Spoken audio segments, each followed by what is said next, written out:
Thank you, Ben. Day 2 of the federal government shutdown, a shutdown that could last into next week because Congress has adjourned for the Jewish holiday of Yom Kippur. Central Georgia leaders are facing the harsh reality this shutdown might last longer than expected. Warner Robins Mayor LaRhonda Patrick says the city is not experiencing any project delays or effects due to the shutdown right now. However, she says she knows much of Warner Robins' economy depends on the base, so they're planning to help people out.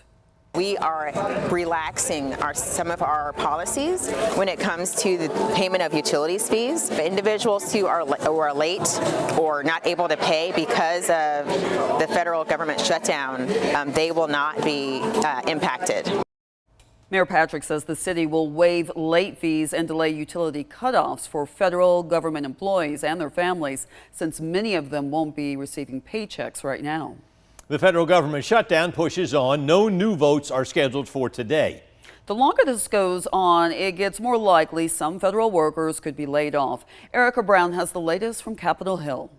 The deadlock over federal funding continues in Washington on day 2 of the government shutdown, with the White House saying no negotiations are scheduled. We haven't wanted to negotiate. We just want to keep the government open. That's been the Republican and the Trump White House position since the very beginning. The Democrats are holding firm on reversing cuts to Medicaid and extending subsidies for the Affordable Care Act, which are expiring at the end of the year. This is a now thing because those premiums are hitting when on November 1st, when that market opens up. No votes are scheduled in the Senate today in observance of the Jewish holiday Yom Kippur, but they will vote once again on Friday on a short-term spending bill to fund the government through mid-November. I realize that my Democrat colleagues are facing pressure from members of their far-left base, but they're playing a losing game here. President Trump is now moving ahead with plans for cuts, writing on social media that he is meeting with his budget director to determine which, quote, Democratic agencies should be cut.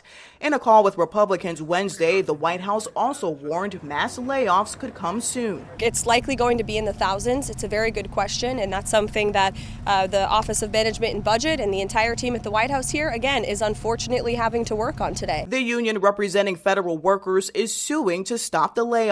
We've had shutdown, but not one time have anyone equated firing an employee in conjunction with a furlough. This is the first time this has ever happened, because everybody else understood that it would have been illegal. Roughly 750,000 federal workers have been furloughed as a result of the shutdown. The Office of Management and Budget dismissed the union's lawsuit, calling it, quote, frivolous, and claiming it was filed in order to bolster the Democrats' arguments.